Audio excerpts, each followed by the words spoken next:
Switching things up on y'all today. I'm not trying to like change my aesthetic or anything. It's just that there's a severe likelihood of storms outside, which is where I usually film, so that's definitely not happening today. And this was the prettiest background I have in the house. I would film in front of my bookcase, except A, my bookcase is a complete wreck. B, it's not full of books yet.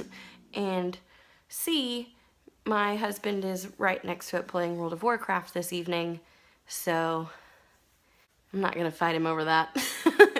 Let's do this thing.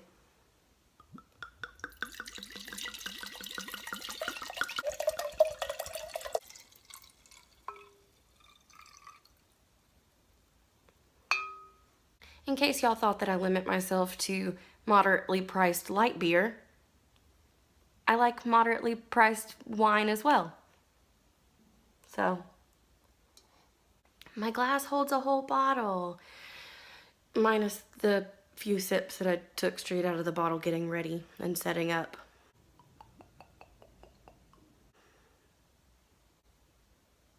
I hope it's not too echoey. I probably should have tested that before I decided that this is what I was gonna do.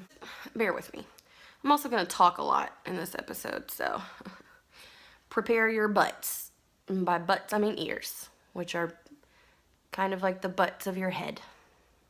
Hi y'all, I'm Stephanie and welcome back to my channel. Today I am talking about my BookTube-A-Thon 2017 TBR, which is going to be insane because in case you missed it, I am going to attempt to complete every challenge that BookTube-A-Thon has put out since it started.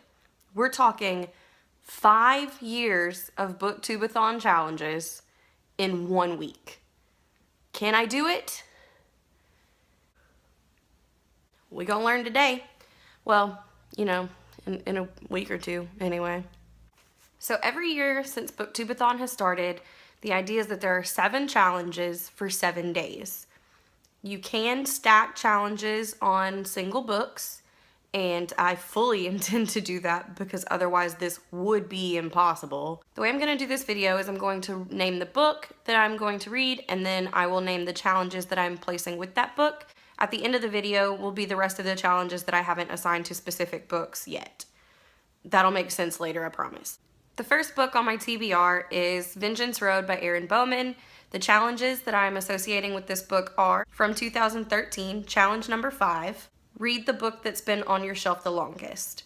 This is not the book that's been on my shelf the longest, but it is the longest book that I have owned without reading that is on the shelf that I currently have and not packed away somewhere. I'm not digging those out. Challenge number 2 for this book, from 2014, challenge number 3, a book with red on the cover. Red. From 2016, challenge number 1, a book with yellow on the cover. Yellow.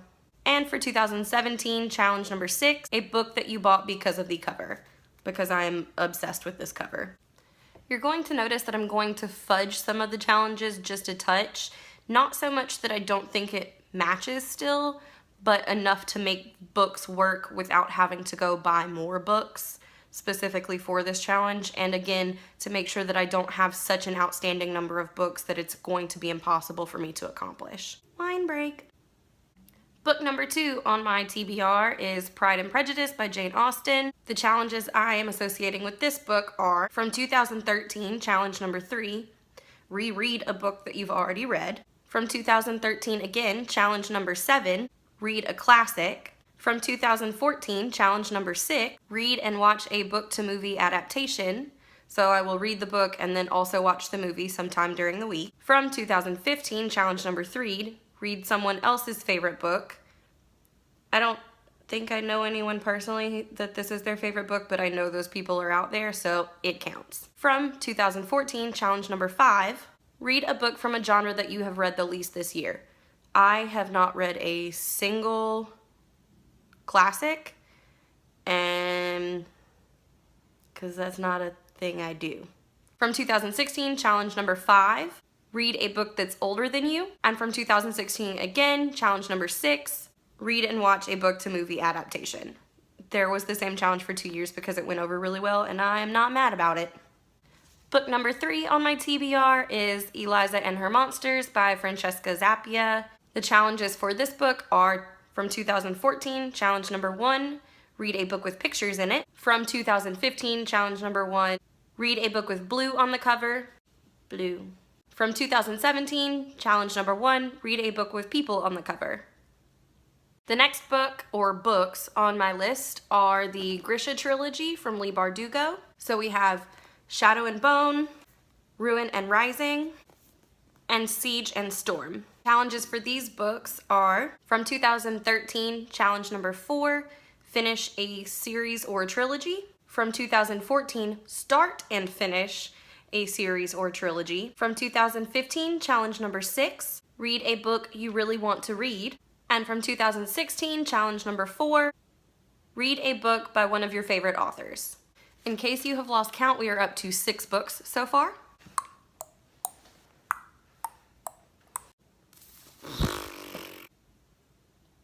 The next book on my list is The Hating Game by Sally Thorne. I don't have a physical copy of this book because I'm getting the audiobook. It is the only book that I am buying specifically for this readathon, and that is another one of the things that I'm doing to kind of try to keep this reasonable. The audiobook is less than 12 hours long. All of the other audiobooks that I already own are like 19 plus hours. For this book, from 2013, challenge number 6, listen to an entire audiobook. From 2014, challenge number 4, this is another one that I'm kind of fudging a little bit. A book that someone else picks out for you. I have heard Chelsea Darling Reads talk about this book so emphatically that I'm just going to pretend that she picked this for me because I feel like if she were given the choice, she would do that anyway. I'll also leave her channel link down below. I fucking love her. I'll just say that. She and I are soul sisters. Chelsea, be my friend.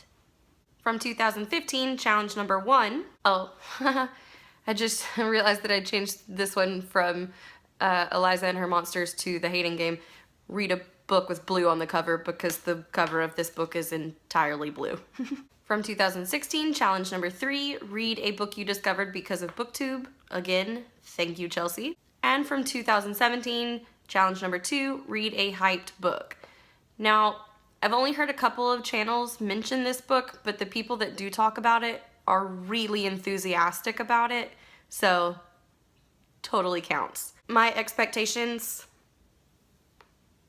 are up there. And finally, book number 8 is going to be Because You Love to Hate Me by a plethora of different authors. This is the book that I mentioned was written in partnership between YA authors and popular booktubers. I ordered this book on Amazon. It hasn't come in yet. It should be here tomorrow. And for this book, I'm Jewing? That's racist. From 2015, challenge number 4, read the last book you acquired. Again, I don't have it yet, but it's the last book that I bought. So, counts. And from 2015, challenge number 2, read a book by an author whose last name starts with the same first letter as your last name. My last name starts with an E. I needed an author with an E. One of the authors in this book is Sarah Enni.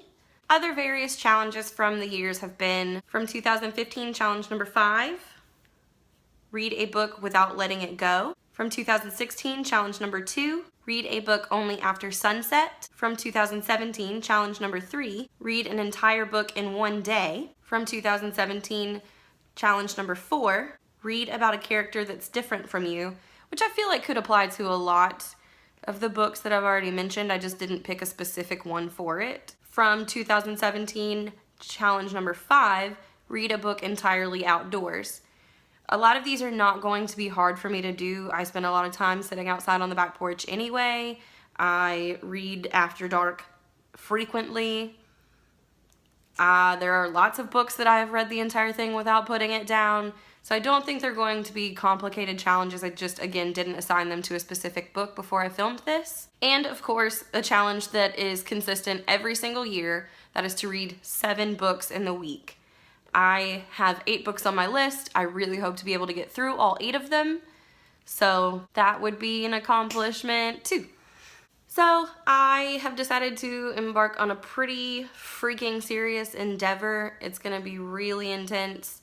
I just realized that I didn't even do half of this shit that I wanted to in this video, so now I have to film the whole thing over again.